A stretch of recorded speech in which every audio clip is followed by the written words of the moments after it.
don't understand how I could do something like that. I don't even know who I was that day, and it disgusts me. I remember when I first met Bianca, how much I adored her, and how much I just wanted to spend time with her, and to apologize. How do you meaningfully apologize for doing something so horrible and so irreversible? That's the worst part, is that I can't take it back. I want to, I wish I could. Social media has been the reason for different kinds of relationships, good and bad. But unfortunately, in Bianca Devins' case, an online friend was single-handedly the reason for her very early death. Bianca Devin was a fast-rising social media personality who had amassed over 30,000 followers, but she was killed on July 14, 2019, by a crazy guy she met on Instagram several months prior. Welcome back to the Crime Lab channel.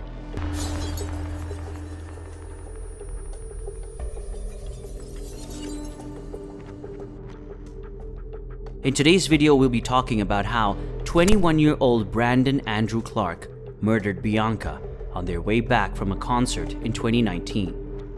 Bianca was born in October 2001 and was one of 3 female children. Her childhood experiences weren't exactly the most pleasant, as her father was very toxic and abusive. Nevertheless, after a few years of enduring his abuse, Bianca's mom separated from their father, taking her and her 2 sisters along with her. Kim Devins and her girls settled down in Utica City, New York. Despite her somewhat messy family situation, Bianca was really sweet growing up. She loved her mother and sisters and showed it every chance she got. She was extremely helpful and thoughtful and had the fullest smile.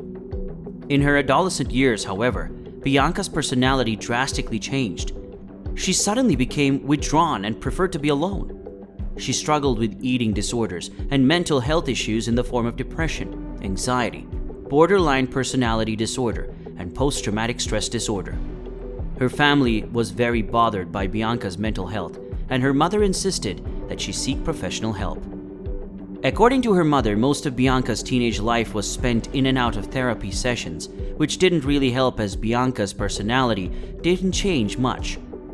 The therapists they visited didn't know how to help Bianca, and would refer her to other therapists who weren't much help either. It was a very frustrating cycle, really. However, in October 2018, Bianca was admitted to a mental health facility where she underwent treatment between then and February 2019, when she was discharged. In school, she was bullied and stigmatized for being by herself all the time, and for having interests that weren't conventional. She liked to draw and enjoyed cosplaying some of her favorite anime characters. Apart from social media, these were her favorite getaways, and as a result, she didn't fit in amongst most of her peers. She was picked on for many things, such as her weight, lack of company, and even her social media portfolio, with people implying that she was an online slut. These slurs continued even after she changed school and was in a different school environment. After her sophomore year in high school, her mother noticed that her hostile school environment greatly contributed to her mental health, so she enrolled Bianca in a home tutoring program. Out of her experiences with mental health issues, Bianca intended to study psychology at Mohawk Valley Community College in Utica. She chose psychology because she thought it would give her an opportunity to help people like herself who had mental health struggles. In fact, many of her friends referred to her as their therapist. She was supportive of everyone no matter what state they were in. She was a great listener and knew how to help people navigate their emotions. On social media, Bianca was more accepted in many online communities, and she met a lot of people. Early in 2019, Bianca and Brandon met on Instagram, and they had a very friendly relationship, which went on for at least a month before they started making plans to meet up in person. Bianca's mother, who insisted on first meeting Brandon, described him as a normal kid who was polite and respectful. She was finally happy her daughter was having physical interactions and thought of Brandon as an older brother to her and her siblings. The family had no problems with Brandon. In fact, they trusted him and even began to refer to him as a family friend. Brandon and Bianca had a really smooth relationship. There were no red flags, and Brandon would frequently come over to Bianca's house where they hung out. As their relationship progressed, Bianca noticed that Brandon expected a more intimate relationship than their platonic one. He did not desist from making advances towards her and referring to her as his girlfriend on multiple occasions, both physically and online. Brandon was terrifyingly obsessed with Bianca. Everything in his search history was about or related to Bianca. He stalked her on every social media platform, including Instagram, 4chan, and Discord, and saved every picture Bianca posted of herself. Bianca, who obviously didn't know any of this, always told Brandon that she didn't feel any romantic connection towards him whenever he brought up the conversation of them being more than friends, and they agreed that they were better off being best friends. On July 13th, 2019, Bianca decided to go to Queens for a concert by Canadian musician Nicole Dolenganger.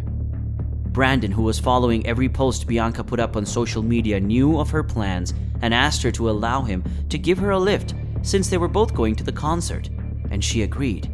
I mean, why wouldn't she? At the concert, Bianca and Brandon were separated. Still, Brandon saw Bianca hanging out with another one of her friends, Alex, from a distance. Brandon didn't know this, but Alex was more than just Bianca's friend. They drank and danced into the night, and Bianca and Alex shared a kiss.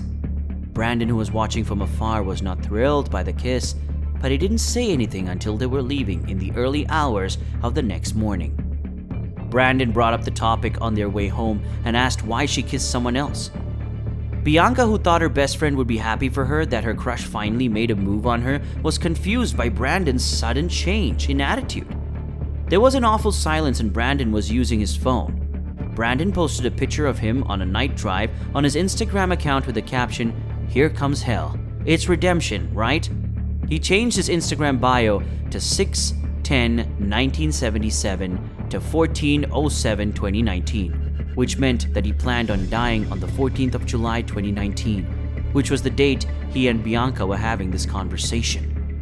Displeased by Bianca's excitement about the kiss, Brandon turned to the back seat of the car and reached for a knife, slashed her throat, and started stabbing Bianca majorly around her neck and left shoulder until she bled to death. After committing this atrocious act, Brandon took to social media and started posting a bunch of disturbing pictures and captions.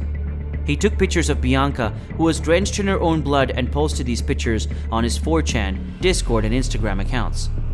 On his Discord account, he admitted to killing Bianca and showed no remorse for his actions, saying he ended Bianca's dumbass. He also posted a picture of himself and his bloody hands and captioned them, "I'm sorry, Bianca." At this point, Brandon, who was obviously unstable, went on to post an online suicide post on his Facebook page which read, "I'm ending it today.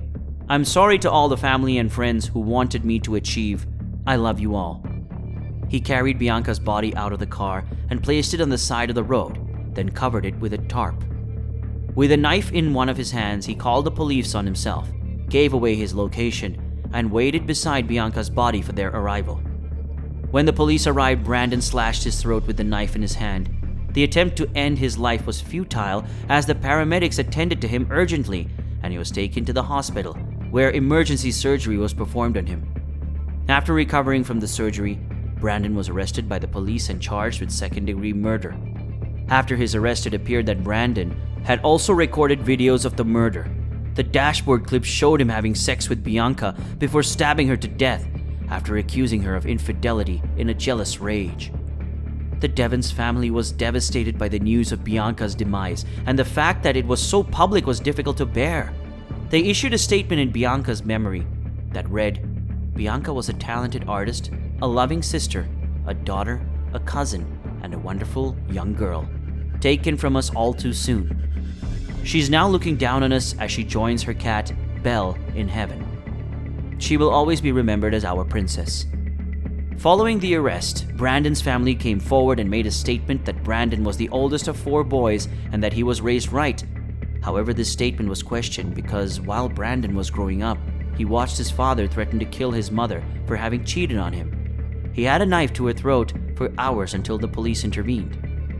After a lengthy trial, Brandon eventually pleaded guilty to the murder of Bianca Devins and was sentenced to 25 years in prison. Thank you for watching this video. Hit us up in the comments section and give us a thumbs up if you liked it, and also don't forget to subscribe to the channel for more such videos.